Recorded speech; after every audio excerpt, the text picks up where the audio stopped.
So this morning we have this 2002 Chevy Silverado 2500 HD 6.6 Dirty Max. It's here for a fuel gauge problem. I went to bring it in this morning and the ABS light is on, the airbag warning light is on, the fuel indicator is lit up, security message is on. I noticed the gear shift indicator is not indicating what gear it's in, as well as the fuel gauge reading empty. According to his, he has a tuner in here, Edge tuner.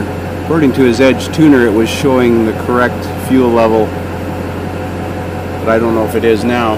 Yeah, there it is, 79% right in the middle. So it's service four-wheel drive message. Seems like we've got a network problem. I haven't restarted it. I'm going to shut it off and restart it again, just in case it's...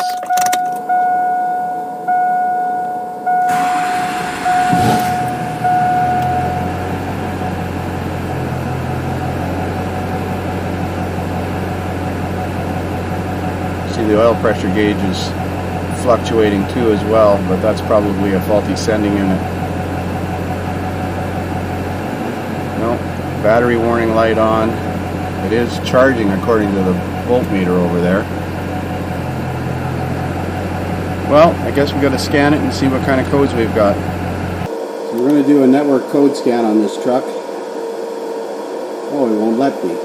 That's right, this is 2002, so the snap-on scanner won't do a network code scan even though the vehicle is capable of it.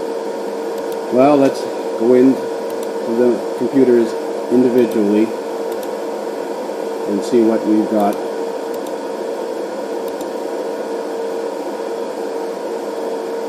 No codes in the engine computer. Let's try the tranny. No codes in the tranny computer.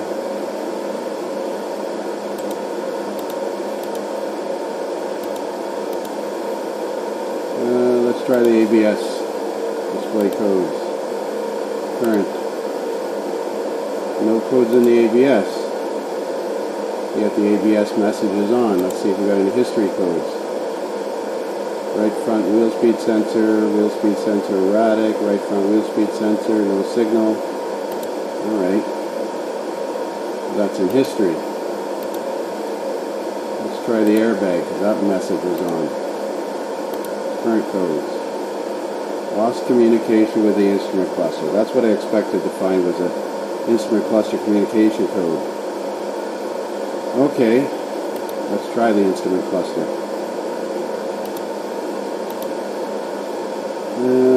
Instrument panel cluster. Display codes. I bet you there's no communication. Imagine that. Exit. Let's go back and see what else. Let's try the BCM. Display codes. Current. No BCM codes. History codes. Security system data wrong but valid. How could it be valid and wrong? Key and ignition circuit fault is caused by an aftermarket car starter system, but this is probably why the security light is on, or there's lack of communication between the BCM and the instrument panel. Theft deterrent, let's try that. I bet you that's in the instrument cluster, but I'm not sure.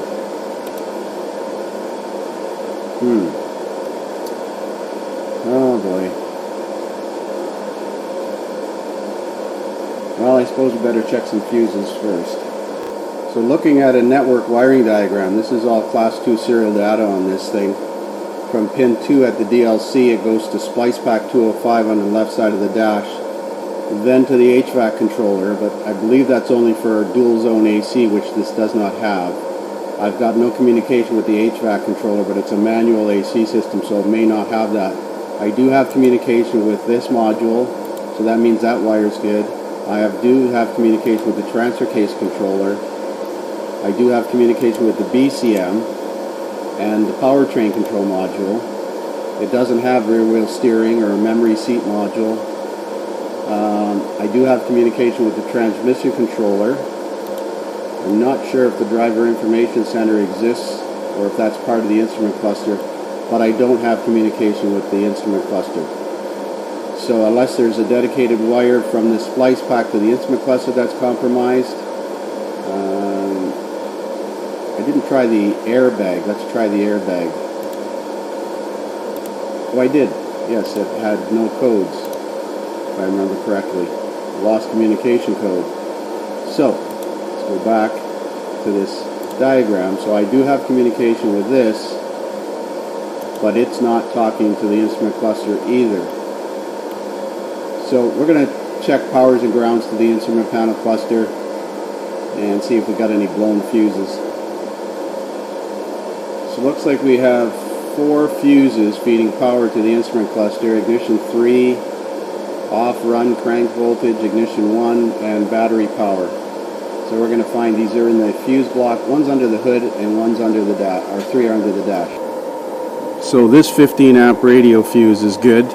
I notice he has an aftermarket radio. So then there's a rat's nest behind this, or in front of this fuse panel. Wires all tied up here, and I see the ignition 0 fuse is that one there, and he's got a little fuse cheater on it. I'm going to check the other 2 before I pull that one out. So that is the ignition 0. There's ignition 1 and the cruise fuse. Ignition 0, ignition 1. There's that 10 amp fuse right there. Power on that side, power on that side. And the cruise fuse, where is the cruise fuse? Oh, right here. That 10 amp fuse up here. They got another fuse cheater on that one. That's a little sketchy looking.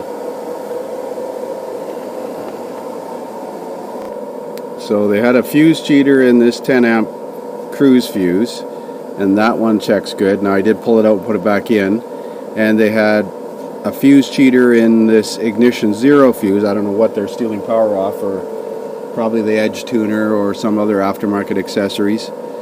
And those 2 fuses that are in the fuse cheater work. I'm going to check again and see if we've restored communication now that I've cycled the plugs on and off.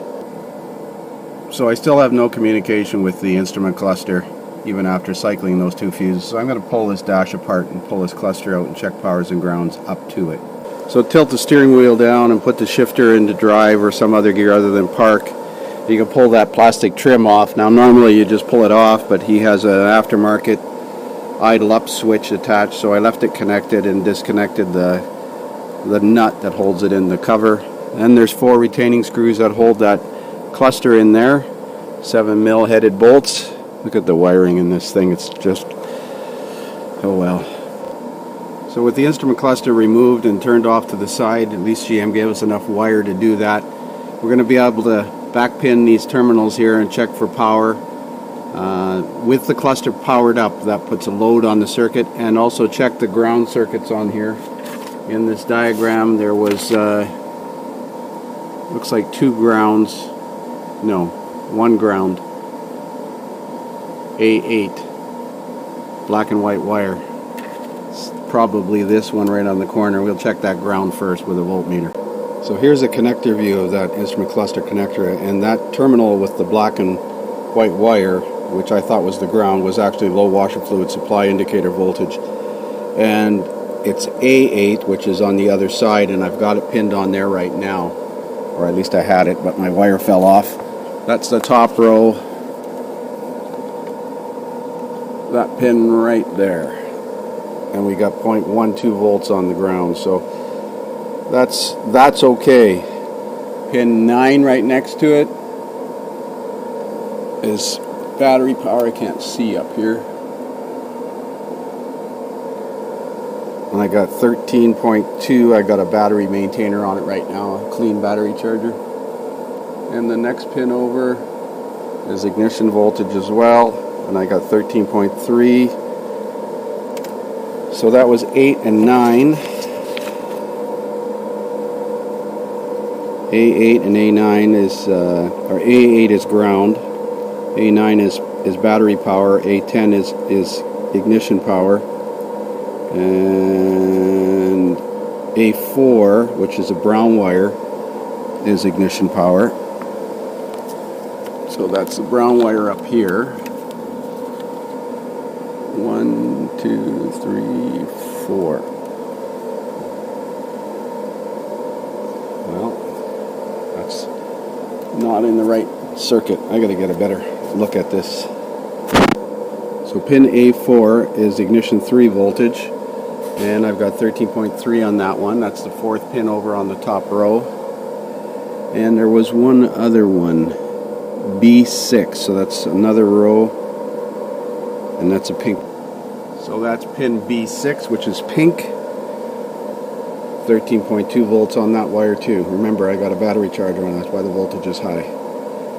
So let's have a look at the class 2 serial data wire, which was A5, a gray wire. A5 gray wire. So that's network communication on that gray wire. It's fairly slow, but even if I look at, you can see that there's activity there. Should be using a lab scope to look at that, but it's not dead.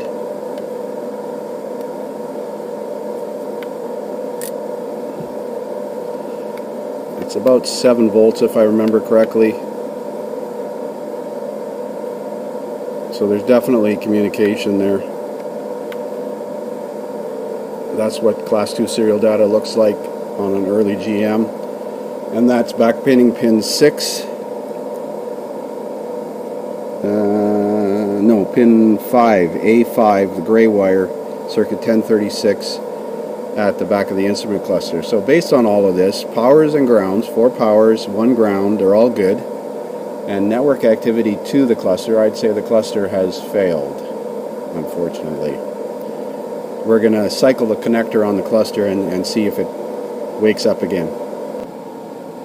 So I unplugged the instrument cluster and plugged it back in, and I hate this. It's working now. And you see the gear shift indicator indicating what gear it's in. The fuel gauge is reading roughly 78%, like the Edge tuner was. And no more messages. I'll bet you we got communication with it now. So let's see if we can talk to it now. Oh, look at that. And we can.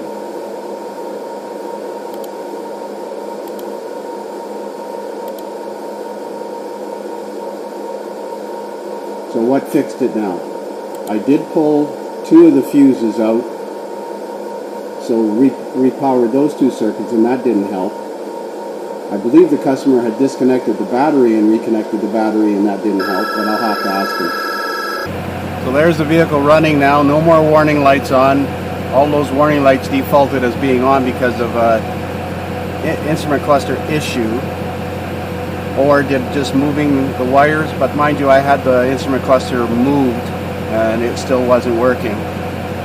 It didn't start working until I cycled the connector on it. So I've cleared all the codes out of the body control module, the anti-lock brake system, and the airbag system. I did talk to the customer, and he said it had at times done some weird stuff where he'd be just driving and all the gauges would drop to 0 and warning lights on the dash would come on, and then everything would come back online like it reset itself. I suspect the instrument cluster is failing internally. The circuit board is failing. I can't get it to act up now by manipulating the connector going into the instrument cluster. We checked the local recycle yards for a used cluster, and as you can imagine, no joy. So he's going to try and find one himself, but for now it's working, and we're going to call this one a wrap.